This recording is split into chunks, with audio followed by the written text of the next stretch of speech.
നിങ്ങൾ കുറച്ചോ അധിക കാലമില്ല കേട്ടോ. കാഫറിന്റെ വംശനാശം അവനെ പറഞ്ഞു വിട്ടേരെ, പോടാ, പോയിരുന്ന് എവിടെയെങ്കിലും പോയിരുന്ന് സുഖിക്ക് പോയി സുബ്ഹാനല്ലാ പറഞ്ഞുകൊണ്ട് പോയിരിക്കടാ, പോടാ, നിന്നെ പുറത്താക്കണമെന്ന് ഞാൻ ഇന്നലെയും ഞാൻ ഒക്കെ ആയിട്ട് വിചാരിച്ചുകൊണ്ടിരിക്കുകയാണ്. ചില കാഫറുകളെ പുറത്താക്കുക. നിന്റെ തന്ത ഉണ്ടാക്കിയ രാജ്യമാണല്ലോ ഇത്, അതോ നിന്റെ തന്തയുടെ തന്ത ഉണ്ടാക്കിയ രാജ്യമാണോ? നിന്നെയൊക്കെ ഇവിടെ നിന്ന് പുറത്താക്കാൻ അധിക കാലമൊന്നും ഇല്ലടാ തീവ്രവാദികളെ. ഇതുപോലെയുള്ള തീവ്രവാദികളെയൊന്നും ഈ രാജ്യത്തിന് ആവശ്യവുമില്ല.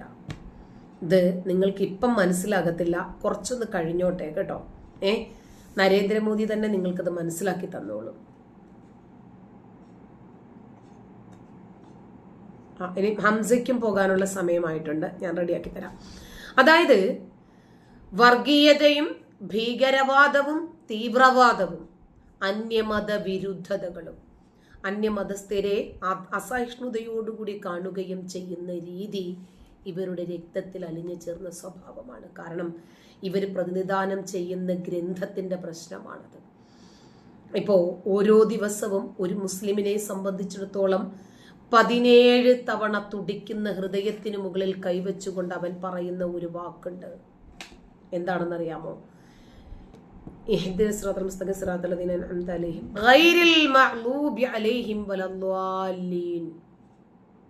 അല്ലാഹുവേ, നീ ശപിക്കുകയും കോപിക്കുകയും വഴിപിഴപ്പിക്കുകയും ചെയ്തിട്ടുള്ള ആളുകൾ.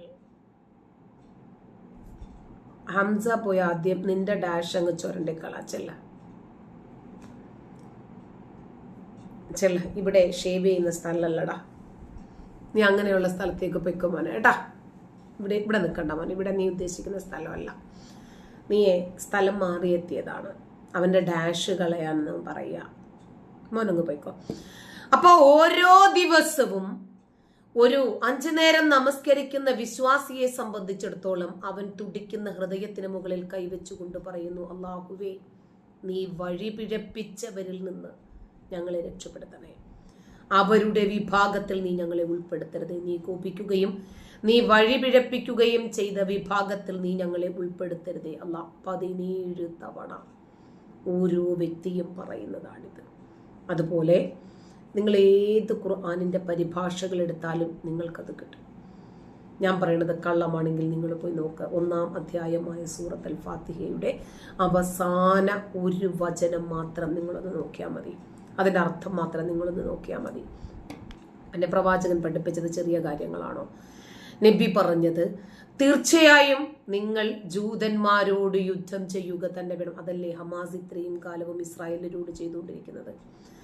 അപ്പോൾ അവരെ നിങ്ങൾ വധിച്ചു കളയുകയും ചെയ്യും. ഒരു കല്ല് പറയും, ഹേ മുസ്ലിം, ഇതാ ഒരു ജൂതൻ, വരൂ അവനെ വധിക്കൂ. സ്വഹീഹ് മുസ്ലിം റിപ്പോർട്ട് ചെയ്യുന്ന 2921 ഹദീസ്. ഏതാണ്ട് 3-4ഓളം ഹദീസുകൾ ഇത് തന്നെയാണ് പറയുന്നത്. അപ്പൊ ജൂതവിരോധം ഈ മുസ്ലിങ്ങളുടെ തലച്ചോറിലേക്ക് കെട്ടിവെച്ചതാരാണ്? 6-ാം നൂറ്റാണ്ടിലെ ഗോത്രപുസ്തകവും ലോകത്തിനൊരു മാതൃകയുമില്ലാത്ത മാനവരിൽ മഹാമ്ലേച്ഛൻ എന്നറിയപ്പെടുന്ന ആ പ്രവാചകനുമാണ്. ക്രിസ്ത്യാനികളെയും ജൂതന്മാരെയും ഒക്കെ അവർ ഇസ്ലാം സ്വീകരിക്കുന്നത് വരെ ചങ്ങലക്കിട്ട് പീഡിപ്പിക്കണമെന്നാണ് ഇസ്ലാം പഠിപ്പിക്കുന്നത്. അതുകൊണ്ടാണ് ഇപ്പോൾ ഒരുത്തം വന്നിട്ട് പറഞ്ഞത് നിങ്ങൾക്കൊന്നും അധിക കാലമില്ല ഇവിടെ എന്ന്. അതായത് ഇവനൊക്കെ നമ്മളെയൊക്കെ വന്നിട്ട് അങ്ങ് മൂത്രമൊഴിച്ച് ഒലിപ്പിച്ച് കളയുമെന്ന്. മുസ്ലിങ്ങൾ, അതായത് അമുസ്ലിങ്ങൾ നരകാഗ്നിയുടെ ശാശ്വത ശിക്ഷയിലാകും. മുസ്ലിങ്ങളാണെങ്കിലോ ആ ശിക്ഷയിൽ നിന്ന് രക്ഷപ്പെടുകയും ചെയ്യുമത്രേ. മുസ്ലിങ്ങളൊക്കെ സ്വർഗത്തിൽ പ്രവേശിപ്പിക്കപ്പെടും, അമുസ്ലിങ്ങളൊക്കെ നരകത്തിലും. സ്വഹീഹ് ബുഖാരി റിപ്പോർട്ട് ചെയ്യുന്ന 4557 ഹദീസാണ്. 3010 ഹദീസാണ്. സുനൻ അബൂദാവൂദ് റിപ്പോർട്ട് ചെയ്യുന്ന 2677 ഹദീസ്. റിയാദ് സ്വാലിഹീനിലെ 1839 ഹദീസ്. ഖുർആനിലെ 9-ാം അധ്യായം 29 വചനം. മിഷ്കാത്ത് അൽ മസാബിഹ് എന്ന് പറയുന്ന ഗ്രന്ഥത്തിലെ 3795 ഹദീസ്. എത്ര വേണം നിങ്ങൾക്ക് തെളിവുകൾ? 9-ാം അധ്യായത്തിലെ 29 പറയുന്നതും അത് തന്നെയാണ്. അതായത് വേദം എന്ന് പറയുന്നത് ഖുർആനാണ്. ആ ഖുർആനിന് മുന്നേ ഉണ്ടായിട്ടുള്ള ജൂതന്റെ തോറയുണ്ട്, ക്രിസ്ത്യാനികളുടെ ബൈബിളൊക്കെയാണ് അവിടെ ഉദ്ദേശിക്കുന്നത്. വേദം നൽകപ്പെട്ടവരുടെ കൂട്ടത്തിൽ, അതായത് ക്രിസ്ത്യാനികളും യഹൂദന്മാരും ഒക്കെ നസ്രാണികൾ, ഇവരുടെ ഭാഷയിൽ പറഞ്ഞാൽ സാബികൾ, അവര് വേദം നൽകപ്പെട്ടവരുടെ കൂട്ടത്തിൽ അള്ളാഹുവിലും അന്ത്യദിനത്തിലും വിശ്വസിക്കാതിരിക്കുകയും അള്ളാഹുവും അവന്റെ ദൂതനും നിഷിദ്ധമാക്കിയത് നിഷിദ്ധമായി ഗണിക്കാതിരിക്കുകയും സത്യമതത്തെ മതമായി അംഗീകരിക്കാതിരിക്കുകയും ചെയ്യുന്നവരോട് നിങ്ങൾ യുദ്ധം ചെയ്തോളാൻ. 9:29. അപ്പോ മുസ്ലിങ്ങൾക്ക് മാത്രം ജീവിക്കാനുള്ളതാണോ ഈ ലോകം, ഈ രാജ്യം?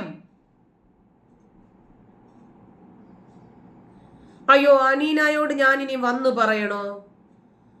മുസ്ലിങ്ങളൊക്കെ സ്വർഗത്തിലാണെന്ന് ആരാ പറഞ്ഞത്? ഞാൻ ഹദീസല്ലേ കൊച്ചു വായിച്ചത്.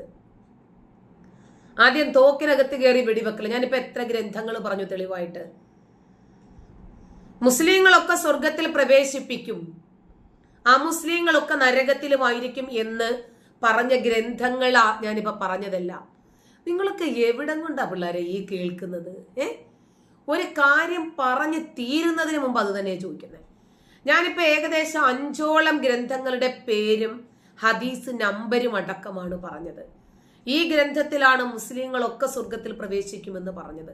ഇപ്പോ ലവള് വന്നിട്ട് ചോദിക്കുകയാണ്, മുസ്ലിങ്ങളൊക്കെ സ്വർഗത്തിൽ പ്രവേശിക്കുന്നത് എവിടാ പറഞ്ഞതെന്ന്. നിന്റെ വീട്ടിനകത്ത് വന്ന് ടൈറ്റിൽ എഴുതി വെക്കണോ? ഇറങ്ങിപ്പോവച്ചേ. എന്താ പറയുന്നതെന്ന് മനസ്സിലാക്കത്തുമില്ല. പിന്നെയും ചോദിച്ച് മനുഷ്യനെ ബുദ്ധിമുട്ടിപ്പിച്ചോണ്ടിരിക്കും. അപ്പോ മുസ്ലിങ്ങൾ ജൂതന്മാരോട് എല്ലാ കാലവും യുദ്ധം ചെയ്യണം. മുസ്ലിങ്ങൾ അവരെ കൊല്ലണം. അതല്ലെങ്കിൽ അവസാന കാലഘട്ടം വരില്ല. അത്രേ ലോകം അവസാനിക്കണ്ടേ. ജൂതന്മാരൊരു കല്ലിന്റെയോ മരത്തിന്റെയോ അല്ലെങ്കിൽ ഒരു കാടിന്റെയോ ചെടിയുടെയോ ഒക്കെ പുറത്ത് മറിഞ്ഞിരിക്കണം. എന്നിട്ട് ഈ കല്ലും മരവും ഒക്കെ വിളിച്ച് പറയണം, അതെ എന്റെ പുറകിലുണ്ടല്ലോ അവൻ കേട്ടോ, നീ കൊന്നുവെന്ന്. എന്നാലേ യഹൂദനെ രക്ഷപ്പെടുത്തരുതല്ലോ. എന്നിട്ട് അവര് പറയും, എന്റെ പുറകിലുണ്ടാ, അവനെ വന്ന് കൊന്നോടാന്ന്. നമ്മളൊക്കെ മുമ്പ് സാറ്റ് കളിക്കുന്ന സമയത്ത് പറയില്ല, അവൻ അവിടെ ഉണ്ട്, ഇവൻ അവിടെ ഉണ്ട്. അതുപോലെ കല്ലും മരവും ഒക്കെ വിളിച്ചു പറയൂ അത്രേ. ജൂതന്മാരുടെ വൃക്ഷമാണ് അർക്കത്. ആ വൃക്ഷത്തിന്റെ പുറകിലാണ് ജൂതന്മാർ ഒളിക്കുന്നത്. ആ സമയത്തൊക്കെയാണ് വൃക്ഷം വിളിച്ച് അർക്കത് എന്ന് പറയുന്ന വൃക്ഷത്തിന്റെ പുറകിൽ ഒളിക്കുന്ന ജൂതന്മാരെ മാത്രം അർക്കത് പറയില്ല. കാരണം അർക്കത് ജൂതന്മാരുടെ വൃക്ഷമാണ് അത്രേ. മരത്തിന് വേറെ ജാതിയും മതവും. എന്റെ പൊന്നു റസൂലേ, ഒരു സംഭവം തന്നെ. സ്വഹീഹ് മുസ്ലിം റിപ്പോർട്ട് ചെയ്യുന്ന 2922 ഹദീസാണിത്. നബി പറയാണ്, ഉയർത്തെഴുന്നേൽപ്പിന്റെ നാളില് മുസ്ലിങ്ങളിൽപ്പെട്ട ചില ആളുകൾ പർവ്വതം പോലെയുള്ള പാപങ്ങളുമായിട്ട് വരും. എന്നിട്ട് അള്ളാഹു അവർക്ക് പുറത്തു കൊടുക്കും. അതെല്ലാം ക്രിസ്ത്യാനികളുടെയോ ജൂതന്മാരുടെയോ തലയിൽ വെച്ചു കൊടുക്കുന്ന സ്വഹീഹ് മുസ്ലിം റിപ്പോർട്ട് ചെയ്യുന്ന 2767 ഹദീസാണ്. എങ്ങനെയുണ്ട്? മുസ്ലിങ്ങൾ ചെയ്യുന്ന സകലമാന തെറ്റുകുറ്റങ്ങളും ഒരു കാഫിറിന്റെ തലയിൽ, ക്രിസ്ത്യാനിയുടെയോ ജൂതന്റെയോ ഒക്കെ തലയിൽ വെച്ചു കൊടുത്തിട്ട് അള്ളാഹു ഇവരെ രക്ഷപ്പെടുത്തുമെന്ന്. നല്ല പടച്ചവും തന്നെ കേട്ടോ. എന്നിട്ട് പടച്ചവും ഖുർആനിലൂടെ പറയും, അലാ തസ്റു വസ്റത്തുൻ വിസ്റ ഉഖ്റാ, ഒരുത്തനും ഒരിക്കലും ഒരാൾ മറ്റൊരാളുടെ പാപഭാരം ഏറ്റെടുക്കുകയില്ല. ഇതൊക്കെ തള്ളിമറിക്കല. ഒരാൾ ചെയ്യാത്ത പാപം അയാളുടെ തലയിൽ കെട്ടിവെച്ചു കൊടുക്കുന്നത് ഈ പടച്ചോൻ എന്ത് നീതിബോധമാണുള്ളത്? അല്ലെങ്കിൽ ഭയങ്കര നീതിബോധമാണ്. ഒരു വകയ്ക്ക് കൊള്ളാത്തൊരു പുസ്തകമേ. ഞാൻ ഷാളിട്ടത് നിന്റെ വാപ്പ പറഞ്ഞിട്ട് അറിയപ്പെടാം. ഷാളിട്ടാണ് മുസ്ലിം. ഏത് കാലത്ത് ജീവിക്കുന്ന ആൾക്കാരാ. ഇനി ഉയർത്തെഴുന്നേൽപ്പിന്റെ നാളിൽ ഓരോ മുസ്ലിമിന് പകരവും ഒരു ക്രിസ്ത്യാനിയെയോ ജൂതനെയോ നരകത്തിലേക്ക് തള്ളുമത്രേ.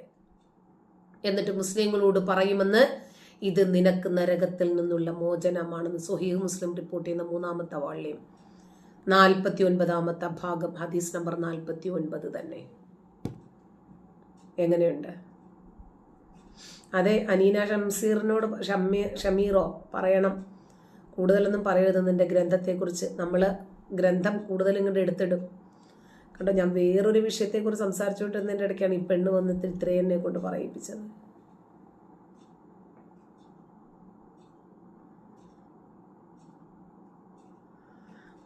അതല്ല, തട്ടമിട്ടിട്ട് ഓരോരുത്തർ എന്തെല്ലാം ചെയ്യുന്നു. ഞാനിത് പൈസ കൊടുത്ത് വാങ്ങിച്ചു, ഞാനിത് എവിടെ ഇടണം എന്നുള്ളത് ഞാനല്ലേ തീരുമാനിക്കുന്നത്. ഈ തട്ട മുസ്ലിമിന്റെ ഐഡന്റിറ്റി ആണ്. നിന്നോടൊക്കെ ആരാടാ പറഞ്ഞേ? ഉസ്താദുമാര് തൊപ്പി വെച്ചിട്ട് കൊച്ചുങ്ങളെ പീഡിപ്പിക്കുന്നുണ്ടോ? മുസ്ലിമാ ആണാ?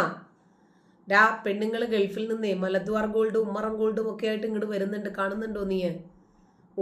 തലേ തുണി ഇട്ട് കഴിഞ്ഞ ഉടനെ മുസ്ലിം ആണല്ലേ? പൊടാ മാനസിക വളർച്ചയില്ലാത്ത ഐറ്റങ്ങളെ. എന്നിട്ട് അമുസ്ലിങ്ങൾ വൃത്തികെട്ടവരാണത്രേ. അമുസ്ലിങ്ങളെ കൊല്ലണോ അത്രേ.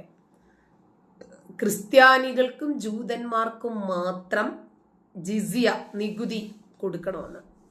അങ്ങനെ അവർ അധപ്പതിച്ചതായിട്ട് അനുഭവപ്പെടുമെന്ന് ഖുർആൻ പറഞ്ഞുതരാം. 3-ാം അധ്യായം 28,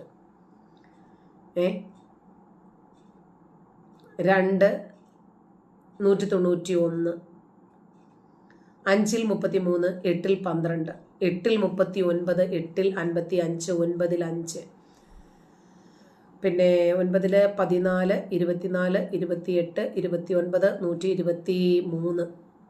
എത്ര വചനങ്ങൾ വേണം?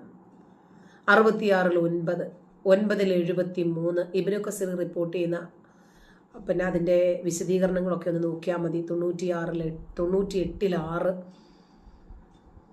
ഇങ്ങനെ ഖുർആനിലുടനീളം അമുസ്ലിം വിരോധം മാത്രം, മനുഷ്യൻ പരസ്പരം സ്നേഹിച്ച് ജീവിക്കാൻ പഠിപ്പിക്കുന്ന, സ്നേഹിച്ച് കഴിയാൻ പഠിപ്പിക്കുന്ന ഒറ്റ വചനം പോലും ഖുർആനിലില്ല. എടാ ഒമാ സല